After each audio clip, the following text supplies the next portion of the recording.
हे hi guys. So last video में हम लोग ने बबल सॉर्ट का कोड कैसे इम्प्लीमेंट करते हैं वो समझा था, राइट। ये जो हमारा कोड है यहाँ पे, इसको हम लोग कैसे इम्प्लीमेंट करते हैं ये समझा था अभी। और उसके पहले वाले वीडियो में हम लोग लॉजिक समझे थे कि कैसे काम करता है। तो गाइस, अगर आपने नहीं देखा है तो इससे पहले उन दोनों वीडियोस को चेक करिए और उसके बाद ये वाला वीडियो देखिए तो आपको ज़्यादा समझ में आएगा। अदरवाइज़ आप इसमें स्टे कर सकते हैं। आपको अगर थोड़ा बहुत आइडिया बबल सॉर्ट का तो आप इसको ग्रैब कर सकते हैं। Okay, so now guys let us discuss about the time complexity of this bubble sort algorithm, कैसे हम लोग कैलकुलेट करते हैं, ठीक है। Okay guys, so just a second. Okay guys, so let us come calculate the time and space complexity.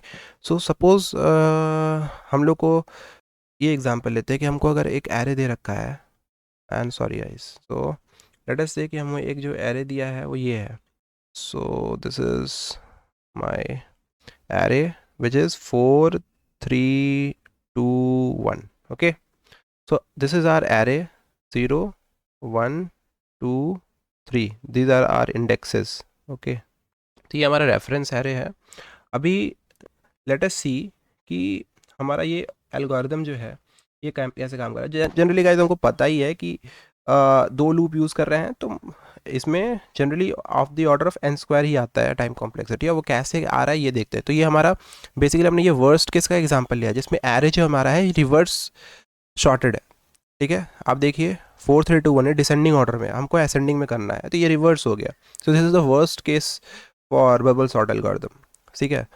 अभी हम उसमें देखते हैं बिकॉज इसमें सब नंबर ऑफ कंपैरिजन सबसे ज़्यादा होते हैं। तो फॉर एग्जांपल आई की वैल्यू अगर हमारी 0 है और जे की वैल्यू हम लोग देखते हैं और ये हमारा एरे है, ठीक है।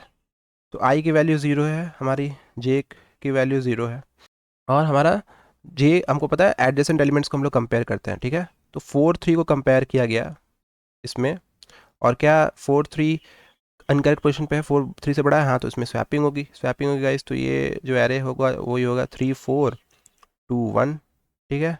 फिर आई की जे की वैल्यू 1 होगी, फिर 4 और 2 में कंपैरिजन होगा तो वापस से स्वैप होगा और ये वापस से जो हमारा एरे है ये 3 2 4 1 होगा। वापस से हमारी जे की वैल्यू 2 होगी और ये फिर 4 1 में कंपैरिजन होगा और ये वापस से हमारा 3 2 1 4, ये हो गया। अब यहाँ पे हमारा एक जो एलिमेंट है वो अपने करेक्ट पोजीशन पे चला गया। अभी आप देखिए कि हर एक जे के हर एक वैल्यूज़ के लिए हमारा एक कंपैरिजन हो रहा है, हर एक एलिमेंट के साथ स्वैपिंग हो जा रहा है बिकॉज रिवर्स सॉर्टेड है और ये वर्स्ट केस होता है। और हमारा आई का वैल्यू यहाँ पे 0 ही था, ठीक है। वापस से भी हम लोग देखते हैं आगे। अभी यहाँ पे फॉल्स करेगा क्योंकि हमने सारा चेक कर लिया है, तो जे आई की वैल्यू भी 1 हो जाएगी और जे की वैल्यू क्या है, वापस से 0 से स्टार्ट होगा। वापस जब 0 से स्टार्ट हुआ तो हमारा फिर से 3 और 2 में कंपैरिजन हुआ, क्या 3 करेक्ट 3 2 से बड़ा, जी हाँ, तो वापस से स्वैपिंग होगी 2 3 1 4। जे की वैल्यू वापस से 1 होगी, आई की वैल्यू 1 ऑलरेडी है, 3 1 में कंपैरिजन होगा, स्वैपिंग होगा 2 1 3 4।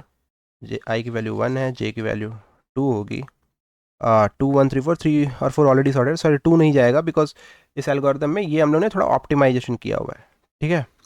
तो यहाँ हुआ ये चीज़ हुई यहाँ पे कि हमारा यहाँ पे अभी 3 और 4 करेक्ट पोजीशन पे आ गया। अभी आई की वैल्यू जो है हमारा 2 होगा, ठीक है, और जे की वैल्यू 0 होगी। अभी हमको सिर्फ एक पेयर कंपेयर करना है, तो 2 1 में कंपेयर हुआ और स्वैपिंग हुआ 1 2 3 4, बस हमारा एलिमेंट सॉर्टेड है, ठीक है।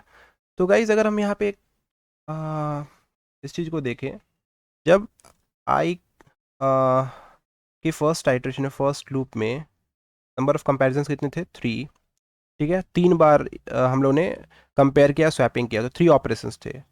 आई का वैल्यू फिर 1 में हम लोग ने 2 बार कंपेयर किया और स्वैप किया और आई का वैल्यू 2 में 1 बार।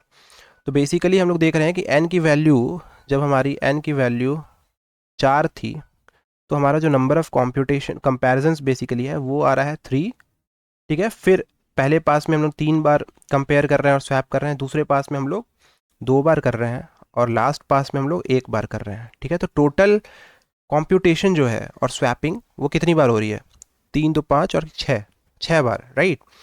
अब इसका मतलब क्या है गाइस, तो टाइम कॉम्प्लेक्सिटी हम लोग कंपेयर कैसे करते हैं। अभी आप देखिए, तो इसको क्या हम लोग इनपुट साइज के साथ कुछ कोरिलेट कर सकते हैं क्या? इसको हम कुछ एक फंक्शनल फॉर्म में लिख सकते हैं, राइट, वेरिएबल्स के साथ। तो फॉर एग्जांपल करेक्ट हम लोग लिख सकते हैं n की वैल्यू 4 है, 3 2 1।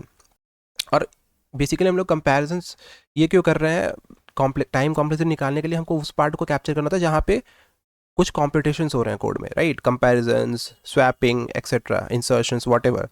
सो हम लोग देख रहे हैं कि यहाँ पे हम लोग इसको लिख सकते हैं n equals to, for any value of n we can say that first pass में n-1 टाइम्स हमारा ऑपरेशन हो रहा है, सेकेंड पास में n-2 और थर्ड पास में n-3, ठीक है, प्लस ऐसा डॉट डॉट डॉट लास्ट में 1 होगा, राइट। आप देख लीजिए 3 2 1। तो बेसिकली ये हमारा एक फॉर्मेट है जिसमें फॉल कर रहा है। ये सम ऑफ फर्स्ट n नंबर्स है, राइट। तो सम ऑफ फर्स्ट n नंबर्स क्या होता है? जैसे मान लीजिए फॉर एग्जांपल n की वैल्यू 3 है, n की वैल्यू 3 अगर है तो सम ऑफ फर्स्ट n नंबर्स क्या होता है? 1 + 2 + 3 दैट इज इक्वल्स टू 6। तो बेसिकली वो फॉर्मूला क्या होता है हमारा? n, I think n into n + 1/2 यही होता है, राइट। फाइनली हमारा आंसर इससे ही आएगा, टोटल जो हमारा सम होगा वो इससे मिलेगा। तो n की वैल्यू अगर 3 है तो 3 into 4/2 that is 3 into 2 equals to 6, correct. ये है हमारा। तो सिमिलरली अगर हम यहाँ देखें ओके गाइस, तो अभी हम लोग देखते हैं यहाँ पे क्या हो रहा है। तो यहाँ पे हमारा हो रहा है n-1 plus n-2 plus dot dot dot 1। तो बस n की जगह n-1 है, राइट। सो यहाँ पे हम लोग जो फर्स्ट नंबर है हमारा n इंटू n + 1 में यहाँ पे रख देंगे n-1 into n-1 + 1/2 that is equals to, total जो हमारा ऑपरेशन हो रहा है बबल सॉर्ट को इम्प्लीमेंट करने के लिए वो हो जा रहा है basically it is equals to n into n-1/2 that is equals to, अब यहाँ देखिए ये हो जाएगा n² माइनस n, तो n²/2 माइनस n/2। तो अभी इसमें देख रहे हैं हम लोग डोमिनेटिंग फैक्टर जो है वो क्या है? जो भी इसमें डोमिनेटिंग फैक्टर है वो क्या है? n² है, right. This n² is the dominating factor. This is why guys, जो भी डोमिनेटिंग होता है तो सबसे ज़्यादा n² ये स्क्वायर को ही कंप्यूट करने में टाइम रहेगा, यही हमारा फिर टाइम कॉम्प्लेक्सिटी हो जाता है। क्योंकि इनपुट साइज n हमारा इनपुट साइज है, इनपुट साइज के टर्म्स में हमेशा हम लोग टाइम कॉम्प्लेक्सिटी निकालते हैं। तो जितना n का वैल्यू बढ़ेगा उतना हमारा नंबर ऑफ कंप्यूटेशन बढ़ेगा, और हर एक कंप्यूटेशन के लिए हम लोग कुछ टाइम लगाता है हमारा कंप्यूटर, तो उतना ज़्यादा उसका प्रोसेसिंग टाइम बढ़ेगा। इसीलिए n² को हम लोग अच्छा नहीं मानते। जनरली हम लोग चाहते हैं कि हमारा एल्गोरिदम या तो log n में कर ले, या कांस्टेंट में कर ले, या n में कर ले, n log n में कर ले, बट n² में बहुत टाइम लगता है। सिमिलरली n log n में भी बहुत टाइम लगता है। ये एक्सपोनेंशियल टाइम कॉम्प्लेक्सिटी है। हम लोग हमेशा चाहते हैं या तो लीनियर हो या लीनियर से भी कम हो। तो लीनियर क्या हुआ? बिग ऑफ n, और लीनियर से कम क्या हुआ? log n, और उससे भी कम कांस्टेंट। मतलब कितना भी बड़ा इनपुट साइज हो, सिर्फ एक या दो ऑपरेशन में वो कंप्लीट हो जाए। तो अगर इनपुट साइज के ऊपर डिपेंड ही नहीं कर रहा है हमारा जो एल्गोरिदम है, उसमें उस केस में कांस्टेंट आता है हमारा टाइम कॉम्प्लेक्सिटी। तो गाइज ज़्यादा उसमें डीप में नहीं जाएंगे। May be if you want to understand how we calculate all these things constant and all, so you please comment in the comment section, I can cover this up, okay। so तो यहाँ पे हमें दिख गया कि big of n² is the time complexity for our bubble sort algorithm। और space complexity इसकी guys होती है big of constant. Why? Because हम लोग, आपने देखा होगा कि इस एल्गोरिदम को इम्प्लीमेंट करने के टाइम हम लोग ने कोई भी एक्स्ट्रा डेटा स्ट्रक्चर नहीं यूज़ किया, राइट, जो कि इनपुट के साइज के साथ हमारा बढ़ रहा है। तो हमारा एरे दिया हुआ था, ठीक है, हम लोग ने इस एरे को पास किया था यहाँ पे। हम लोग ने उसके बाद सिर्फ कुछ कांस्टेंट यूज़ किए हैं जो कि i है, j है, ठीक है, स्वैप्ड है, ये सब सिर्फ कांस्टेंट है। तो ये इनपुट साइज के ऊपर डिपेंड नहीं कर रहा है। I mean it is not directly और directly proportional to the input size. जब आप n की साइज़ कितना भी बढ़ाते रहो, बट हमारा i, j, अरे तो इतने ही को यूज़ करके हम लोग i, j, temp, इतने ही वेरिएबल्स को यूज़ करके हम लोग हमेशा इस एल्गोरिदम को इम्प्लीमेंट कर सकते हैं। तो ऐसा कोई भी हमारा इनपुट इस एल्गोरिदम को इम्प्लीमेंट करने के लिए कुछ भी हम लोग ऐसा यूज़ नहीं कर रहे हैं जो कि साइज़ के साथ, एरे के साइज़ के साथ बढ़ रहा है, ठीक है। तो इसलिए इसको हम लोग कहते हैं कांस्टेंट स्पेस कॉम्प्लेक्सिटी। तो स्पेस कॉम्प्लेक्सिटी गाइस इसकी कांस्टेंट हो गई। अभी गाइस हम लोग चेक करते हैं कि बेस्ट केस में इसका टाइम कॉम्प्लेक्सिटी क्या होता है, ठीक है। अगर हमें इसे कैलकुलेट करना है कि बेस्ट केस में क्या होता है, तो हम देख रहे हैं कि यहाँ पे हमारा स्वैप्ड हम लोग ने यूज़ किया हुआ है। अब बेस्ट केस में होगा क्या गाइस कि just a second guys, hey hi guys. So चलिए हम लोग देखते हैं बेस्ट केस का, एक बार कैलकुलेट कर लेते हैं क्या होता है। तो बेस्ट केस क्या होगा कि हमारा एरे जो है वो ऑलरेडी सॉर्टेड है, राइट। तो हमारा जो एरे है वो क्या है, ये एरे जो है मान लीजिए हमारा है 1 2 3 4, ठीक है, ये हमारा है एरे, ठीक है। और ये हमारा दिख रहा है कि ऑलरेडी ये शॉर्टेड है, फाइन। सो अभी देखिए आई की वैल्यू 0 होगी और हमारे जे की वैल्यू भी 0 होगी स्टार्टिंग में, ठीक है। और हमारा यहाँ पे एरे है, ठीक है। अब 0 0 होगा तो हमारा जे का वैल्यू कहाँ तक जाएगा, आपको पता है पहले पास में जे का वैल्यू यहाँ तक जाता है, ठीक ठीक है। तो अगर हमने स्वैप नहीं यूज़ किया होता, मान के चलिए ये स्वैप वाला चीज़ यहाँ पे है ही नहीं, तो यहाँ पे हमारा जे का वैल्यू होता 1 2 में कंपैरिजन होता, अपना ये लोग करेक्ट पोजीशन पे है।